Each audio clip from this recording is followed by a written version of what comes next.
ہم middle class لوگ بھی بڑے عجیب ہوتے ہیں. ہمیں محبت دیر سے ہوتی ہے, مشکل ہوتی ہے, اور اکثر اس وقت ہوتی ہے جب حالات ہمارا ساتھ نہیں دے رہے ہوتے. اگر محبت ہو جائے تو ملتی نہیں ہے, اور اگر نہ ملے تو ایک خاموش سایہ بن کر پوری زندگی ہمارے ساتھ رہتی ہے. پچھلے دنوں میرے ایک دوست نے مجھے اپنا ایک قصہ سنایا. میرا دوست پڑھا لکھا بندہ ہے, لکھاری ہے, اور یہ لکھاری جو ہوتے ہیں بڑے حساس طبیعت کے ہوتے ہیں. اس نے مجھے اپنا قصہ سنایا. کہنے لگا کہ ایک دن میں بیٹھا تھا, میری محبوبہ کا میسج آیا, پرانی محبوبہ کا. تو رسماً ہیلو ہے کے بعد کہنے لگی کہ آج کل کیا کر رہے ہو. تو کہتا ہے کہ میں نے اس کو اپنی محبت میں لکھی ہوئی کچھ تحریر بھیجی, اور دل میں یہ امید باندھ لی کہ وہ خوش ہوگی, سمجھے گی اور تعریف کرے گی. لیکن اس کا جواب تھا کہ مجھے محبت اچھی نہیں لگتی, یہ فضول چیز ہے, یہ بکواس چیز ہے.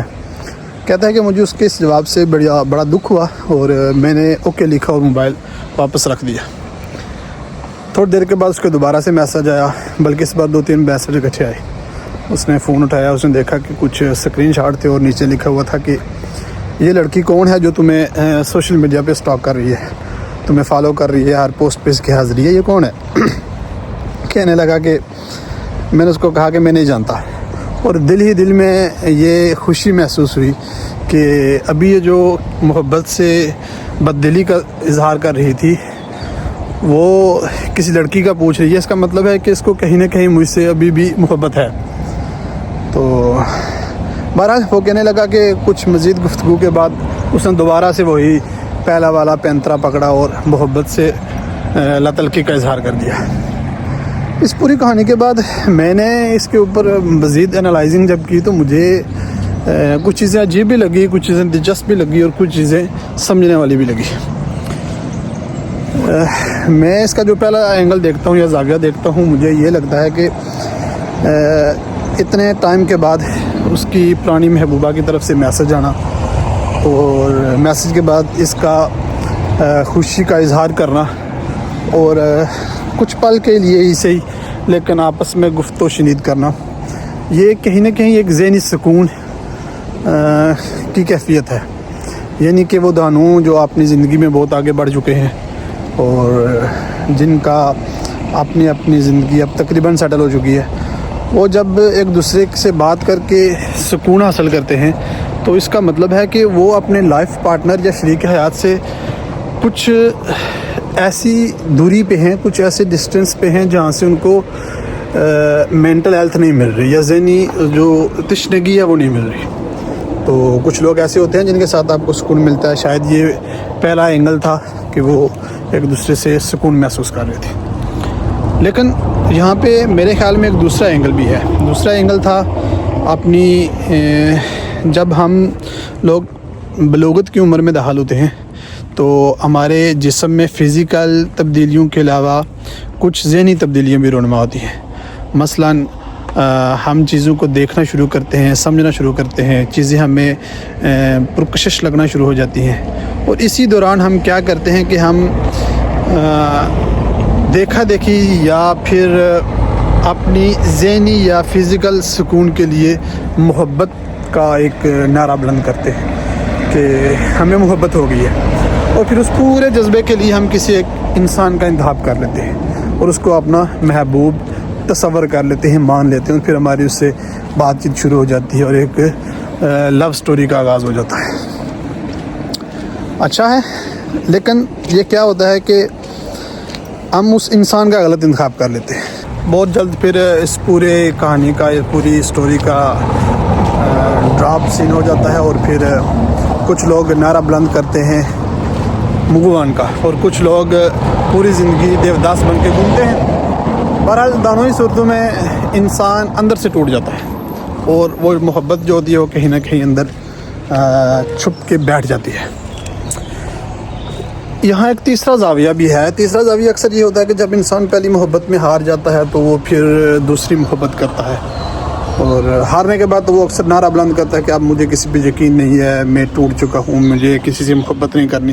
لیکن یہ ایک وقتی باتیں ہوتی ہیں, بہت جلد وہ ایک دوسری محبت کی طرف چل پڑتا ہے. دوسری محبت میں وہ پہلے انسان کو ڈھونڈتا ہے، یعنی کہ اس کے نزدیک وہ محبت بیسیکلی جو دوسری محبت ہے وہ پہلی محبت کی ہی تسکین ہوتی ہے.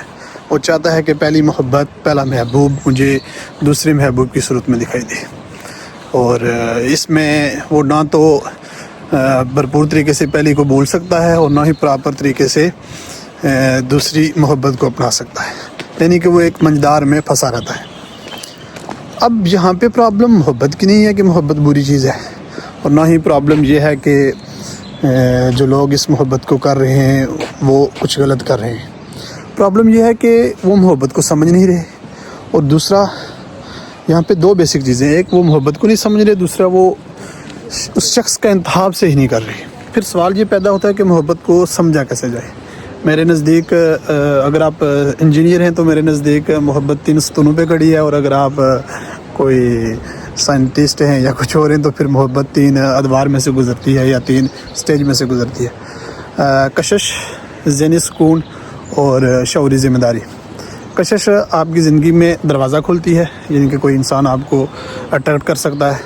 ذہنی سکون، کوئی آپ کو جب کسی کے ساتھ رہ کے ایک ذہنی سکون ملتا ہے، اور جب ذہنی سکون ہوتا ہے تو آپ رشتہ بناتے ہیں. اور پھر آتا ہے شعوری ذمہ داری، یعنی کہ آپ باشعور ہیں اور ذمہ داری ادا کر رہے ہیں، تو اس میں وہ آپ کی ایک مکمل محبت بن جاتی ہے. تو میرے نزدیک اگر یہ 3 سٹیج ہیں تو ہی محبت ہے. اگر ان میں سے کچھ بھی کم ہے تو پھر آپ اندازہ لگا لیں دروازہ کھلتا ہے، رشتہ بنتا ہے، یا محبت قائم ہوتی ہے، کس چیز کی کمی ہے. بہرحال دوسرا سوال یہ تھا کہ ہم صحیح انسان کا انتخاب کیسے کریں. اب صحیح انسان کا انتخاب کرنا بھی ایک فطری سوال ہمارے ذہن میں پیدا ہوتے ہیں کہ کیا ہم اس انسان کے ساتھ دکھ سکھ دانوں شیئر کر سکتے ہیں.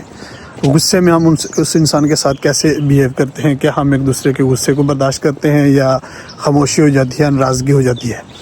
اور اسی طرح ہم مشکل وقت میں اس کے ساتھ کھڑے ہو سکتے ہیں، نہیں کھڑے ہو سکتے.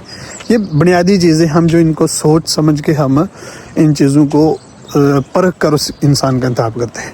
لیکن بات وہیں آ جاتی ہے کہ جب ہم بلوغت میں قدم رکھتے ہیں تو ہم ان چیزوں کو نہیں پرکھتے. ہم نعرہ بلند کرتے ہیں کہ یس I am in love, and ایک بندے کو چوز کرتے ہیں اور بس یہ جا اور وہ جا، محبت ہو جاتی ہے. بہرحال اس سے آگے بھی ایک سٹیج ہے کہ شادی کیسے ہوتی ہے، کس کا پریشر ہوتا ہے، لو میرج اچھی ہے، ارینج، وہ الگ باتیں. محبت کے بارے میں ہم نے صرف آج بات کرنی تھی، لیکن یہ کہانی کے صرف 3 زاویے تھے. میرے نزدیک اس کہانی کا ایک اس کہانی کا ایک اور اینگل بھی ہے، یعنی کہ جہاں ہم نے اس کہانی کے پاسبلٹیز 3 اینگل آپ کو بتائے کہ ہو سکتا ہے کہ اس وجہ سے محبت ہو، وہاں پہ بھی ایک مخالف سمت بھی ہے. اس لڑکی نے جو رابطہ کیا ضروری نہیں وہ محبت کی وجہ سے کیا، ضروری نہیں وہ ذہنی سکون کی وجہ سے کیا، اور یہ بھی ضروری نہیں ہے کہ ہم یہ مان لیں کہ اس کے اندر وہ دونوں ایک دوسرے سے بات کریں گے تو ان کو ذہنی سکون ہے، یا ان کے لائف پارٹنر کے درمیان وہ ایسی انڈرسٹینڈنگ نہیں ہے تو وہ اپنا ذہنی سکون پورا کرنے کے لیے بات کر رہے ہیں. اور یہ بھی ضروری نہیں ہے کہ وہ دبی ہوئی محبت ان کے اندر تھی جو ان کو دوبارہ ایک دوسرے سے بات کرنے پہ مجبور کر رہی ہوتی ہے. بعض اوقات یہ ہوتا ہے کہ انسان اپنی انا کی تسکین چاہتا ہے. بعض اوقات انسان یہ چاہتا ہے کہ اس جو مقابلے میں پڑا ہوتا ہے نا وہ اس کو دیکھنا چاہتا ہے. یعنی اس پرانی محبوبہ کا میسج کرنا یہ بھی ثابت کر سکتا ہے کہ وہ یہ دیکھنا چاہ رہی ہے کہ جس بندے کے ساتھ میں محبت میں تھی وہ آج کہاں کھڑا ہے، وہ کسی اور سے محبت کر رہا ہے نہیں ہے، میری جگہ کس نے لی ہے، کیا وہ خوشی سے آگے بڑھ رہا ہے نہیں بڑھ رہا ہے. یہ ساری چیزیں ایک کسی کو نیچا دکھانے کے لیے، کسی کو زندگی میں تکلیف دینے کے لیے، اس کی زندگی کو ڈسٹرب کرنے کے لیے بھی کی جاتی ہیں. تو ضروری نہیں ہے کہ اگر وہ کوئی آپ کی پرانی محبوبہ آپ سے رابطہ کر دی ہے تو وہ سچ میں آپ سے ایک چھپی محبت کر رہی ہے. بعض اوقات وہ آپ کی لائف کو ٹیسٹر دے رہی ہوتی ہے. یار اس نے مجھے چھوڑ دیا تو یہ خوش کیوں ہے، یہ اداس کیوں نہیں ہوتا، یہ میرے بنا روتا کیوں نہیں ہے. وہ آپ کو ایسے انجیکشن دیتی ہے جس کی پیکنگ کے اوپر محبت لکھا ہوتا ہے لیکن اندر پورا زہر ہوتا ہے. یہ اتنی آسان چیز نہیں ہے، ان چیزوں کو سمجھنے کی ضرورت ہے. اور میرا خیال ہے کہ ہمیں اپنے معاشرے میں سب سے زیادہ محبت پہ بات کرنی چاہیے. محبت کو سمجھنا چاہیے، اس پوری جو اس کے پیچھے ایک فلسفہ ہے نا اس کو بیان کرنا چاہیے، تاکہ ہماری ٹین ایج جب محبت کا نعرہ بلند کر دیا ہے تو اس کو کم از کم یہی پتہ ہو کہ ہم کس چیز کی بات کر رہے ہیں، کیونکہ انفارچونیٹلی نہ تو ہمارے اسکولوں میں پڑھایا جاتا ہے، نہ ہی ہمارے پیرنٹس ہمیں اس چیز کے بارے میں بتاتے ہیں، اور پرابلمز ہی پرابلمز ہیں۔ غلط بندے کا انتخاب بھی کر لیتے ہیں، غلط جگہ اپنے جذبات کو انڈیل بھی دیتے ہیں، اور پھر لاسٹ پہ بیٹھ کے ہم محبت کو گالی دیتے ہیں، جو میرے نزدیک اس دنیا سے پہلے اور اس دنیا کے اختتام کے بعد بھی سب سے بڑا اور معتبر جذبہ ہے۔